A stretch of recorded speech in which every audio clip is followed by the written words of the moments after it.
वालेकुम दोस्तों, क्या हाल है। उम्मीद करता हूँ खैर खैरियत से होंगे और सब फिट फाट होंगे और पाइथन को अच्छे तरीके से पढ़ रहे होंगे। आज हम लोग ऊप्स के एक और टॉपिक पर आ गए, पार्ट 4 पर आ गए हैं, जहाँ हम देखने वाले हैं ऊप्स के कुछ और एडवांस और पावरफुल कॉन्सेप्ट जिनसे आपका पाइथन नॉलेज एक नेक्स्ट लेवल पे चला जाएगा। तो चलिए बिना टाइम वेस्ट करें हम लोग सबसे पहले अपनी पुराना टॉपिक जो है क्लास वर्सेस स्टैटिक वेरिएबल्स को एक बार फिर से मैं यहाँ पर समझा देता हूँ। सिर्फ समझाऊंगा मैं, पहले से मैंने कोड लिख लिया है, तो मैं कोड सिर्फ दिखाऊंगा और उसे समझाऊंगा कि क्लास और स्टैटिक वेरिएबल्स क्या होते हैं, क्योंकि ये ज़्यादा बड़ा टॉपिक नहीं है। सही है। तो सबसे पहले ही मैंने कोड लिखा है। अब आप कहेंगे ये क्या है। तो सबसे समझने वाली बात क्या है कि स्कूल नेम जो है, ये एक स्कूल नेम जो है ये हमारा एक है क्लास वेरिएबल। ठीक है, स्कूल नेम जो है हमारा क्लास वेरिएबल्स है। ठीक है, अब ये सब ऑब्जेक्ट के लिए सेम होता है। अगर आप स्टूडेंट डॉट स्कूल नेम को चेंज करते हो तो सब इंस्टेंस पर अफेक्ट होता है। सही है। तो ये होता है, सबसे पहले देखो क्लास वेरिएबल्स हमारे हर ऑब्जेक्ट के लिए होता है और इंस्टेंस वेरिएबल जो होता है वो एक यूनिक वेरिएबल के लिए होता है, एक यूनिक ऑब्जेक्ट के लिए होता है। हर ऑब्जेक्ट में इंस्टेंस वेरिएबल को यूज़ नहीं किया जा सकता। सही है। तो ये बात थी क्लास और स्टैटिक वेरिएबल्स पे। अब हम आज के अपने आगे के टॉपिक पे आते हैं कि कंपोजिशन और एग्रीगेशन, जो बहुत ही इंपॉर्टेंट टॉपिक है। इसको हम कर देते हैं कमेंट आउट और नीचे आ जाता है हम लोग, जहाँ पे मैं लिख देता हूँ कंपोजिशन एंड एग्रीगेशन।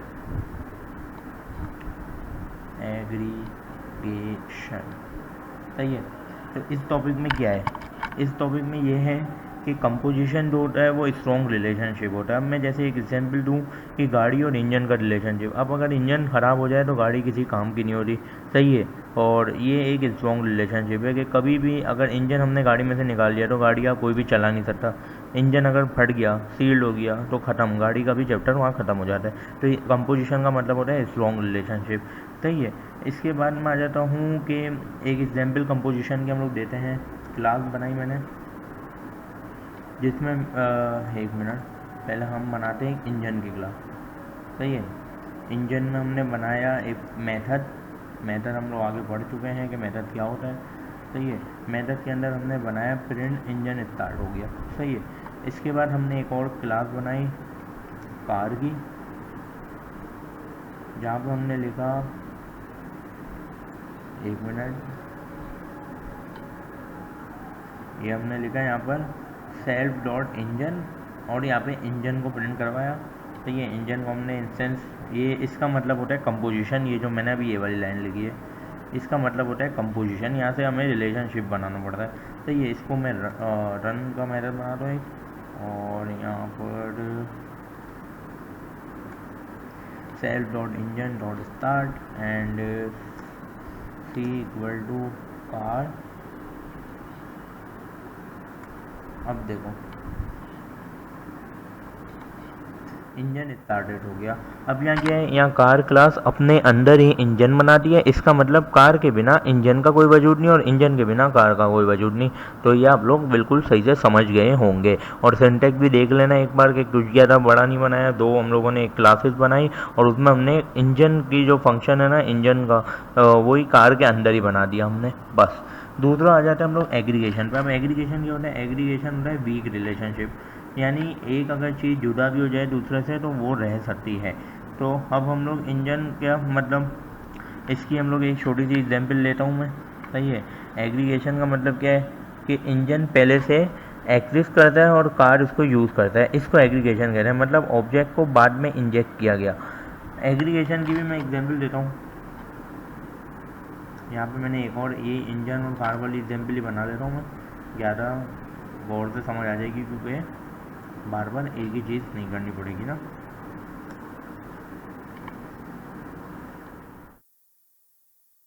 अब यहाँ पर मैं इंजन को पास करवा दूँ।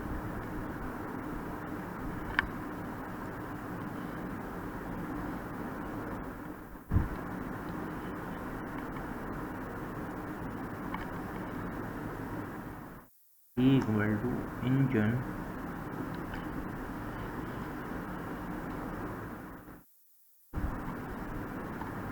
यहाँ भी इंजन स्टार्टेड आ गया। अब यहाँ क्या सीन है, यहाँ देखो आप लोग, ये पहले तो कोड समझो। कोड का क्या है, यहाँ जो मैंने इंजन है ना वो पहले से ही एग्जिस्ट करता है और कार उसको यूज़ करता है, इसको एग्रीगेशन कहते हैं। मतलब ऑब्जेक्ट को बाद में इंजेक्ट किया गया है, पहले से मतलब कंपोजिशन क्या है, हमने उसमें कार के अंदर ही फंक्शन बना दिया था इंजन का, तो वो स्ट्रॉन्ग रिलेशनशिप बन गया था। फिर अगर हम लोग एक फंक्शन नहीं चलेंगे तो दोनों हमारे स्टॉप हो जाएंगे, डिस्ट्रॉय हो जाएंगे। अगर इसमें हमने क्या किया, इसमें हमने पहले से ही एग्जिस्ट कर दिया इंजन को, इंजन अपना चलेगा, कार अपना चलेगा, दोनों अलग अलग हो गए। इसकी मैं एक और मिसाल देता हूँ कि डिपार्टमेंट और स्टूडेंट, तो हम यूनिवर्सिटी 4 साल के लिए जाते हैं, इसके अलावा 5वें साल का हमारा कोई ताल्लुक, तो ये हमारा वीक रिलेशनशिप होता है उनके साथ, ठीक है। इसी तरह एक हद तक पढ़ाई भी जाता है, बहुत से लोग होते हैं जो पढ़ाई छोड़ देते हैं, सिर्फ उनके लिए कह रहा हूँ, बाकी तो बहुत से लोग पढ़ते भी हैं, ऐसी बात नहीं है, ठीक है। तो अब हम लोग आगे आ जाते हैं प्रॉपर्टी डेकोरेटर के फंक्शन में। इसको मैं यहाँ पर कमेंट आउट कर देता हूँ। हम आ जाते हैं अपने प्रॉपर्टी डेकोरेटर के फंक्शन को। अब प्रॉपर्टी डेकोरेटर क्या फंक्शन है, मैं यहाँ एक क्लास बनाता हूँ, यहाँ मैंने बनाई क्लास पर्सन की, सही है। उसमें मैंने ये कर दिया अपना first name and last name, जिसमें मैंने दोनों प्रिंट करवा दिया, सही है। और यहाँ मैंने प्रॉपर्टी डेकोरेटर हमेशा इस तरह लिखेंगे @प्रॉपर्टी, और इसमें मैंने नीचे लिख दिया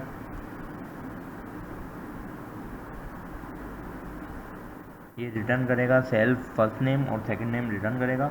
अब मैं यहाँ पर name full name dot setter का मेथड यूज़ करेंगे। हम लोग ने पुरानी क्लास में सेटर का मतलब पढ़ लिया था, लेकिन फिर भी मैं बता दूंगा कि सेटर क्या है। यहाँ से ये वैल्यूज को स्प्लिट करेगा, सही है। दो मैंने वैल्यू बनाई है। अब देखो यहाँ पे आ गया जॉन डोए, ये एक नाम आ गया। और अगर हमने देख लिया ये हो रहा है प्रॉपर्टी डेकोरेटर। अब क्या काम करता है, प्रॉपर्टी आपको मेथड को, यानी जो आपको मेथड को एट्रीब्यूट की तरह एसेस करने देता है। मेथड को जैसे हम लोग एट्रीब्यूट की तरह एसेस करते हैं ना, इसी तरह वो प्रॉपर्टी काम करता है। अब नेम डॉट सेटर, यानी जो फुल नेम डॉट सेटर हमने लिखा है, ये आपकी सेव्ड वैल्यू जो होती है ना, से आपकी जो सेफ्टी वैल्यू होती है, सेवली वैल्यू, इसको आप लोग चेंज भी कर सकते हो, ठीक है। तो ये होता है नेम डॉट सेटर, सही है। तो ये हमारा प्रोग्राम है जिसको प्रॉपर्टी डेकोरेटर कहा जाता है। अब हम आगे आ जाते हैं अपना कॉलेबल ऑब्जेक्ट्स पर। कॉलेबल ऑब्जेक्ट्स क्या होता है उसको हम लोग डिटेल से पढ़ते हैं। इसको मैं कर देता हूँ कमेंट आउट, और यहाँ पे हम आ जाते हैं हमारे कॉलेबल पर, सही है। अब कॉलेबल के पहले मैं एक मिसाल बनाता हूँ, class adder init self base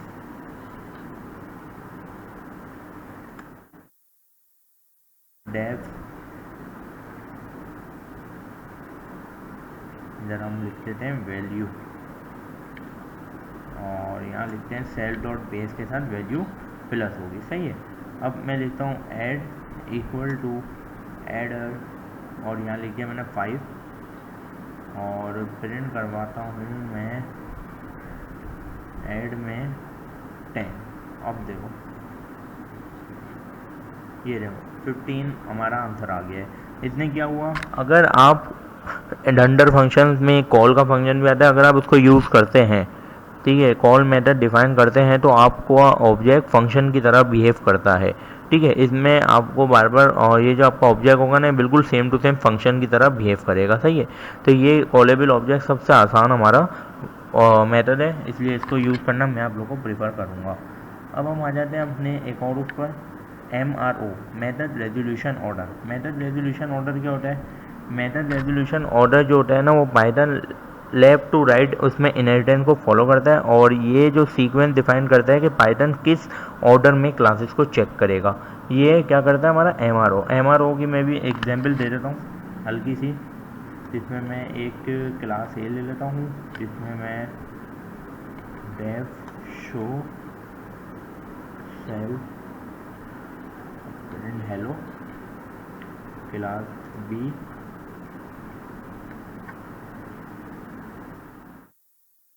high,